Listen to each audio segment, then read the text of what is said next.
The Billy Graham Library is a hub of activity this time of year, and today former Vice President Mike Pence was there signing copies of his new book, So Help Me God.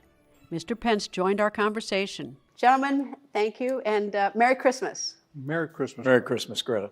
Lots going on in the world, lots going on in the United States. Is it possible, let me ask you first, Mr. Vice President, can the Christmas spirit somehow heal a lot of this divide in this country? Well, it always has. I think Christmas is a time of the year when we start to think about the permanent things.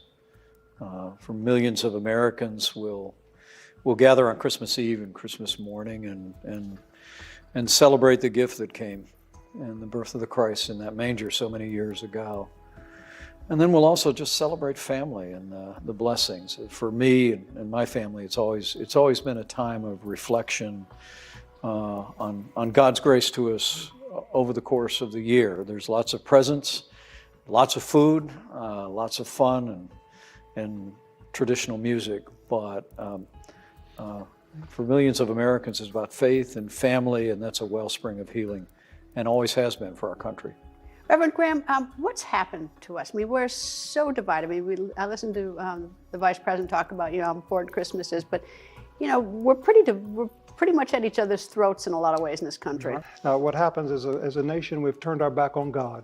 And I believe this is the problem we have, as we get further and further away from God, we become more self-centered, and we see it's anger. And that's what I haven't seen so much before in this country.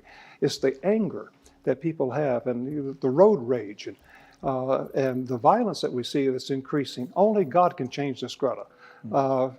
Politicians can't change, only God can change it. And so how do we turn down the temperature? Well, first let me say, I think our politics are more divided than any time in my lifetime. But in my time as Vice President, in my service in Congress, and as Governor of Indiana, I have to tell you that I'm convinced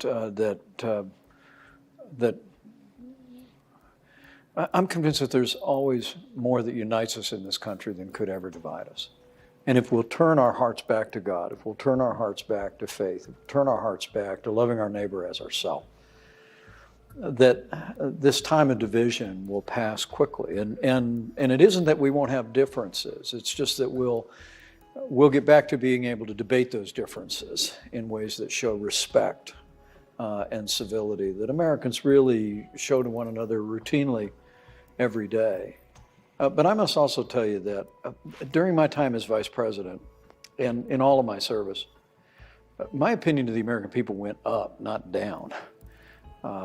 And ministries like Samaritan's Purse that literally help organize tens of thousands of people who will travel to the site of natural disasters, of floods and hurricanes and tornadoes, and work in the front yards of people that they have never met before and will never see again. Just reminds me of the heart of this country. It is a heart of giving, I believe, and a heart of faith. And I think if we turn our hearts back to that foundation of faith and of generosity to one another, we'll see our way through these divisive times. Reverend, I've seen some of your meetings, all the people gathering, and everyone is wonderful to each other, and they all have the same purpose. And yet I don't think they all agree, but you don't see any of that dissension at your meetings. That you might take the people and put them in another environment and they might argue. But at your meetings, it's like they're all on the same page. Well, the people that come to the festivals or crusades that I do are people that are, I believe, drawn there by God. They're people that are searching, they're looking for meaning and purpose to their life. They may be coming from different backgrounds, they may disagree on political issues, but they all have hungry hearts. And they're wanting to know God and what God's will is for their life. And of course, Greta, I preach just a simple gospel message that God so loved the world that he gave his only begotten Son, that whosoever believeth in him shouldn't perish, but should have everlasting life. And this is the message that my father preached, that I preach. And people are searching today. People watching this program will have hungry hearts, wanting to know. How can I have a relationship with God? How can I have peace in my heart? How can I know that my sins and the evil that I've done in my life, how can that be forgiven and know that I'm forgiven? I'm very moved as ever by what Franklin Graham just said, that as we think about this season, we think about Christmas, it's a great time to be challenged, to ask yourself and examine yourself and say, what am I doing for others? How am I showing God's love in tangible ways? Sometimes that's a contribution, which tens of millions of Americans make around the Christmas season. Now, I wrote in my book recently about how my dad used to load all of us kids in the station wagon and take us to the underprivileged side of the small town we lived in, right before Christmas every year.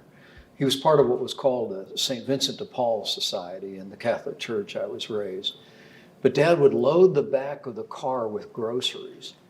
And me and my three brothers came along ostensibly to help carry the food in, we thought. But as I grew up, I knew my dad didn't bring us along to help us carry the groceries into these families, some of whom lived in homes with dirt floors. But, you know, my dad loved the Lord, and he wanted us to see that faith without works is dead, that especially this time of year, but throughout the year, it's about seeing the need of people around us and responding in tangible ways, as I know millions of Americans have done in the days leading up to this Christmas and in the days that follow. I know it's a time of giving, but we were all children one time. Best present as a child was? Well, for me, it was a GI Joe who was in an astronaut uniform, and then I had a space capsule that came with it. I had a fascination from the time I was little with the space program, and you can imagine what a privilege it was for me to lead the National Space Council at a time that our administration was able to see Americans return to space on American rockets from American soil. But that all began as a little boy who watched Neil Armstrong on that black and white television in our basement step onto the surface of the moon. And my parents knew that fascination, and it to this day is still my favorite present. Your favorite present? One morning, I remember I came down and everybody's stockings were full and so forth, and I was looking for mine, and there it was, full of ashes and switches. Mm-hmm. And I just looked, I went, what? And of course, Mama had a big laugh, and she looked from ear to ear, and she had hidden my stocking behind the sofa. But all the other gifts at Christmas, I'm not sure, but I do remember the ashes and switches. Gentlemen, thank you, and again, Merry Christmas. Merry Christmas, to you, Greta.